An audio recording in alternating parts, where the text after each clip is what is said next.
Hello and welcome. Welcome to the conversations around transgenders. In the previous episodes, we discussed basic issues of the transgender community and the response of the institutions towards those issues. In this episode, we will discuss another aspect of the same issue. We have Dr. Sharanjeet Kaur with us, who is a professor of law at the Rajiv Gandhi National University of Law, Punjab. Prior to this, she worked with different colleges offering courses and degrees in law. She is a visiting faculty at the Punjab Jail Training School, Patiala, where she imparts training in the field of criminal law to prison officials. She has written books on anti-terror laws in India, gender justice, first information report, human rights concerns in the age of insurgency and terrorism. Her interest areas are quite wide. Her interest areas are criminal law, gender justice, anti-terror laws, property laws, and contract laws. In this episode, we are going to discuss the Protection of Rights of Transgender Persons Act 2019, which was enacted by the Parliament of India. It is about the rights of the transgenders. So, welcome, Professor Sharanjeet. Thank you very much, sir. So, first of all, just brief us about the background in which this law was enacted. This law has been enacted in tune with the international principles, Yugakarta principles that we have dealing with transgender rights. And back home, the Nalsa judgment paved the way for a specific welfare legislation dealing with the rights of the transgenders. So, as we discussed in the previous episode, that it is informed by the international conventions and the court judgments within India. Yes, sir. So, can you just brief us about the main features of this law? So this is a social welfare legislation where different aspects relating to transgender people have been identified and addressed. To begin with, in this law, the word transgender has been defined, the word intersex variation has been defined, what amounts to inclusive education is defined. Along with this, there are various prohibitions against discriminatory practices with regards to transgenders, and in this legislation, welfare mechanism provisions have also been incorporated, plus the right of the transgender to self-identity by the issuance of a certificate has been given. And interestingly, one chapter is also devoted to offences against the transgender population. And as you suggested it, that it seems like an inclusive kind of initiative. So, what makes this law inclusive? In my opinion, the law tries to have an inclusive approach because it addresses the primary concerns with regards to transgenders, starting from their right to residence in the family of their birth, the right not to be removed from their household, then moving further, the right to inclusive education. It also includes the right to occupation, livelihood, the obligations of the establishments in this regard, that all the establishment, private or government, are supposed to have a mechanism where the transgenders can easily get employed. Plus, grievance redressal mechanism has also been provided. So, from the very nascent to an advanced stage, the law is trying to bring in an inclusive approach. Okay, so it means it will help state governments as well as the central government initiate some kind of welfare measures. Yes, sir. The law has definitely given a roadmap to the appropriate government, and that can be the central government or the state government, to devise suitable welfare means and mechanisms for the promotion and protection of the interests of the transgender community. We have already discussed different aspects of the same issue. Now, recognition as transgender, it emerges as an important issue for them. Do the new law provide them opportunity to get recognized as transgenders? So you have rightly pointed out that self-recognition or identity recognition is very crucial whenever the rights of the transgenders are concerned. So, in this direction, Section 5 of this Act of 2019 provides that a transgender can make an application with the requisite documents to the district magistrate for a certificate of gender identity. So, how can a transgender apply for a certificate? What is the mechanism and which is the appropriate authority? Sir, in this regard, Section 5 and Section 6 of this law are very significant. Section 5 states that a transgender person who is an adult can directly apply on his own along with the requisite documents. For example, if he has already undergone a sex reconstruction surgery, that document can be attached. The birth certificate can be attached. This can be done to and given to the district magistrate.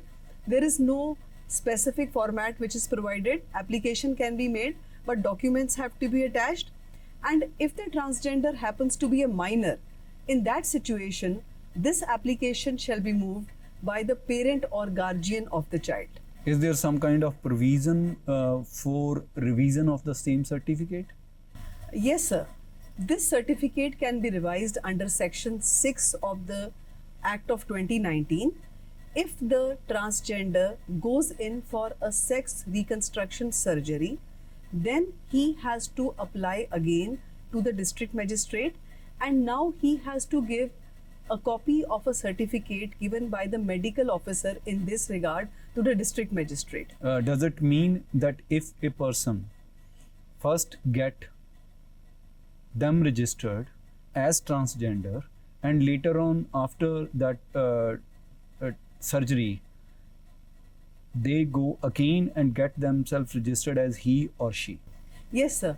But now, as they had already got a certificate from the authorities, in case of change of gender, they have to apply afresh. And once their certificate is revised, then this revision has to be cited in all the previous documents which were with the transgender person. Has this law empowered them to gain meaningful employment too? Definitely. I truly believe that gainful employment is a right of every person, because right to livelihood is also an integral part of the right to life. So, as we have discussed earlier, that transgender people were deprived of decent means of livelihood, in the sense that they were earning their living by singing, dancing, begging, or by prostitution. But this law, as I have already said, that it casts an obligation on the government that they should devise suitable policies that every transgender who is educated or who has undergone a specific vocational training is able to get a suitable job. Earlier, to ensure gender justice, there was a need of a committee in every office which has more than 10 employees. That committee is supposed to be a committee against sexual harassment. So, do this law make that kind of redressal system possible in offices? Yes, sir. It is a welcome step, that keeping in mind the fact that the transgender community has faced verbal violence, bullying, harassment, the law specifically states that there should be a complaint redressal mechanism in every establishment. To add to this, we also have the Protection of Women from Sexual Harassment at Workplace Act of 2013. Now, if a trans woman has got gainful employment in an office and she is facing sexual harassment by her colleagues, in that scenario, she can also seek redress under the law of 2013 through the Internal Complaint Committee. So, this law, that Act of 2019, it don't need to be cited. So, there is no need of additional redressal system. The additional redressal system has already been provided in 2019 legislation, but as we all know that bullying or verbal abuse can be committed against a man as well as a woman, a trans man or a trans woman. So, the complaint redressal mechanism is to be viewed from a wider perspective, and the requirement of making a complaint under the POSH law, that is Protection of Children. So it means the already existing redressal system has been widened in scope. Yes, sir, we can say that. So we have seen that residence was another important aspect of the debate around transgenders. What kind of provisions are there in Act 2019? So you rightly said that the right to residence was denied to the transgender population. When a transgender was born, he or she was forced to leave the house, the village, the locality, and they had to live in the community earmarked for the transgenders. As a result, the exclusiveness from the society prevailed.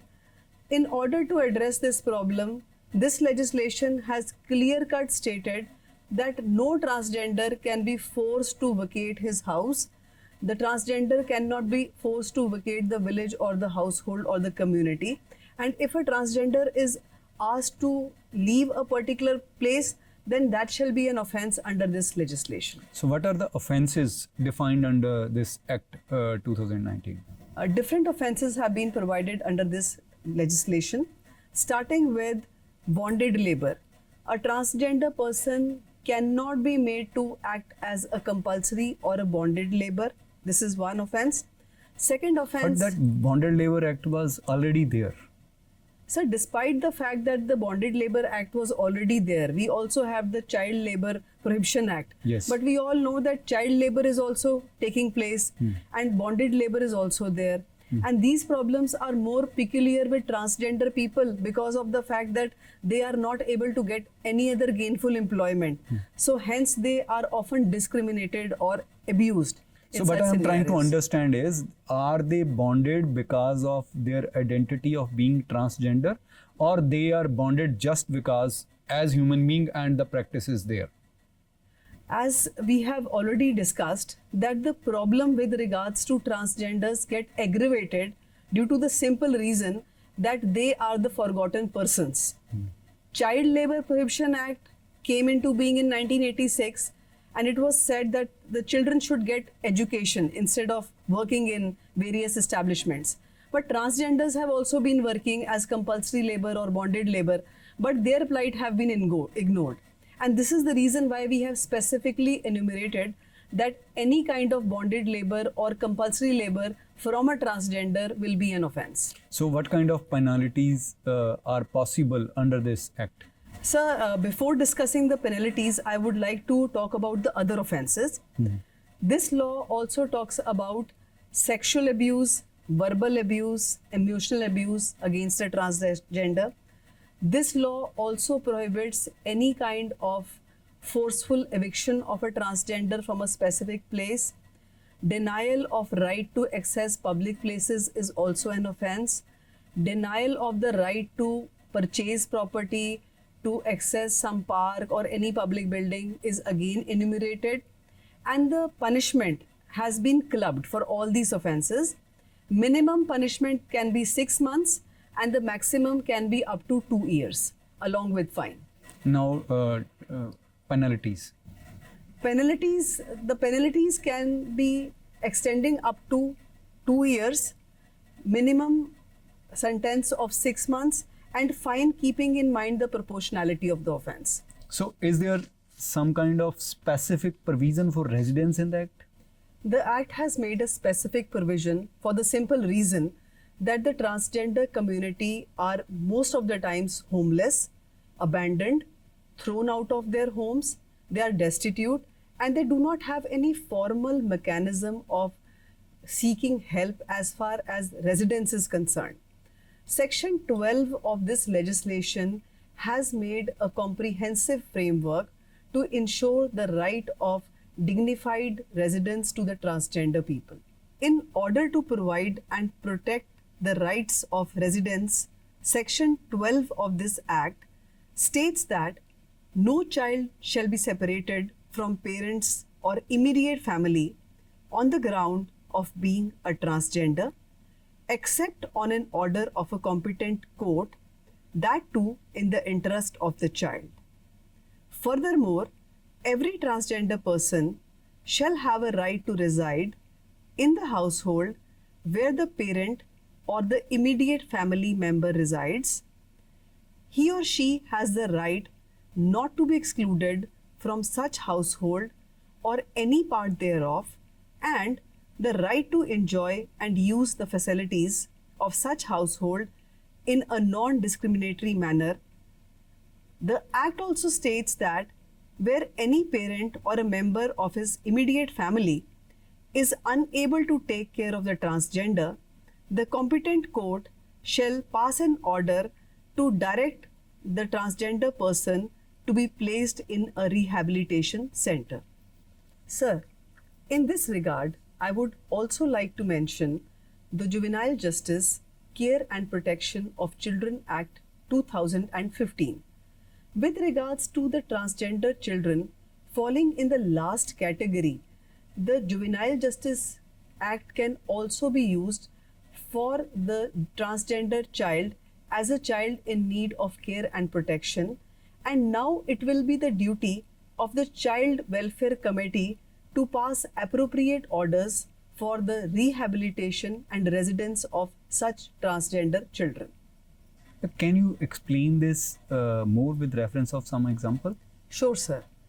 The first example is with regards to a woman who was a trans woman who had applied for the job of a cabin crew in Indian Airlines. The application was rejected. Then the Supreme Court of India came to her rescue, and it gave directions to the central government to frame appropriate policies for integration of the transgender community at the workplace. Sir, I would like to give you another example. This example is from Maharashtra, and the case is Anjali Guru Sanjana Jain versus State of Maharashtra, a case of 2021, wherein the petitioner, who was a transgender person, has chosen the female gender to contest the local village panchayat elections. Sir, that ward was reserved for women candidates. The returning officer rejected the nomination of the petitioner on the ground that the petitioner is a transgender person, so she is not eligible and the post is exclusively reserved for women candidates. The petitioner was aggrieved, and hence she filed a petition in the Mumbai High Court. The Mumbai High Court, after relying upon Section 4, subsection 2 of this law, which permitted a transgender person to have a right of self-gender identity, held that she is permitted to contest an election as a candidate. So from this we can gauge that the judicial intervention has paved the way for future application of the law in the best possible way. Professor Sharanjit, there are important sectors which are important for the improvement, upliftment of different sections. For example, transgenders. Is there some provision for them in the sector of education? What is it? Definitely, sir. Right to education is a fundamental right. Article 21A of the Constitution specifically casts a duty on the government to ensure that every child in the age bracket of 6 to 14 years is able to access free and compulsory education. So this particular fundamental right was already existing, but despite this fundamental provision, the transgender community were not getting educated, and hence the 2019 legislation talks about inclusive education. Under section 2D, the word inclusive education has been defined. It means that the transgender person can get education with the other children in the same school without the fear of harassment, bullying, or violence. This particular provision talking about inclusive education in schools is of paramount importance, because at a tender age, the children are very innocent and they do not differentiate other people on the basis of class or caste. For them, everybody is equal. So from that very step, if the transgender children are also studying in the same school, same classroom, then the inclusiveness in the society can be better ensured and better maintained. So this starts from the school. And when we talk about educational institutions like colleges or universities, There again, the law states that the school, college, educational institution, university should promote inclusiveness for the transgenders, and appropriate infrastructure facility should also be given if the college or the university happens to be a residential one. So, what is that appropriate infrastructural facility which is specific to transgenders? As far as transgenders are concerned, they may face problems in accessing public washrooms, because when we access public washrooms, they are either for the male or for females. But nowadays, it's a welcome step that in many universities and colleges, there is a third washroom which is there for the trans people. Along with this, in the hostels also, specific provisions can be made for trans children who are not comfortable living with either male members or with female members. For such trans students, specific provisions or rooms can also be created in the university or college hostels. Professor Sharanjit, healthcare is another important sector. Is there some provision for transgender in the Act of 2019? Before talking about the Act of 2019, we all will agree to one thing, that health is wealth. And health is an important component, the right to health is an important component of the right to life and personal liberty also. Aristotle had rightly said that a healthy mind rests in a healthy body. The transgender community face peculiar problems as far as their health and well-being are concerned. The lawmakers were careful about the health-related concerns of the transgenders. Hence, they have incorporated specific provisions. For instance, as already discussed, the transgenders are forced into sex work and prostitution. As a result, their vulnerability to HIV, AIDS, and other transmissible diseases is very, very high. So, in this regard, the law has made specific provisions. The 2019 legislation has made several provisions to safeguard the health of the transgender community by providing for the setting up of serosurveillance centers for the detection of HIV/AIDS. In this regard, it is very, very important to mention that the vulnerability of the transgender community to HIV/AIDS is very high. Hence, the 2019 legislation makes a provision for the setting up of serosurveillance centers where the HIV/AIDS among transgenders can be detected. This will help the government to make policies for the treatment of the transgenders who are infected with HIV/AIDS. Another issue with regards to healthcare is the hormone therapy and the sex reassignment therapy. Now, whenever a transgender has to undergo some kind of a surgery, a lot of medical help and counseling is required. The law requires that appropriate provisions should be made in government hospitals for giving hormonal therapy to the transgenders and also to help them in the sex reconstruction surgeries. To add to this, counseling of the transgenders also becomes very, very important.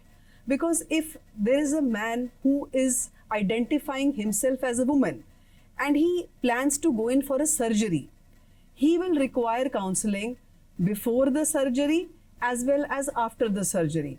Because acceptability from the community, from the immediate family, fear whether he will be accepted as a woman or not. So, counseling has to be given. Hence, the law has created a roadmap in which all these issues revolving around surgeries, therapies, counseling sessions of the transgenders shall be addressed. Sir, I would like to add that the Act also stipulates that the appropriate government shall bring out a health manual related to sex reassignment surgery in accordance with the World Professional Association for Transgender Health Guidelines. Here it is important to note that even in the Nalsar judgment, the Supreme Court had directed the governments to take proper measures for providing medical care for transgender persons in hospitals. So, once this act was passed, the National Council for Transgender People came into existence? What is the role that National Council for Transgender will play? The National Council for Transgender Persons is indeed the right step in the right direction because it will be a kind of a supervising authority and it will formulate policies for the state governments to follow. It can devise a roadmap and the different state governments can give their suggestions as to how the transgender community can be upgraded, what problems they are facing, what is the ratio of transgenders in different states, plus how have we tried to improve the employment status of the transgenders. So this kind of a council can play a very important role in ensuring that the welfare means for the transgenders are actually achieved. Professor Sharanjit, I think this will be really helpful to comprehend the law as well as its impact and the concerns of the transgender community. Thank you very much for joining us.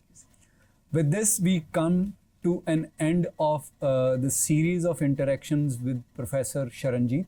The series is about transgenders, and I hope that it will be beneficial for people who are pursuing their studies in different disciplines of social science, humanities, and law. Thank you very much for joining us.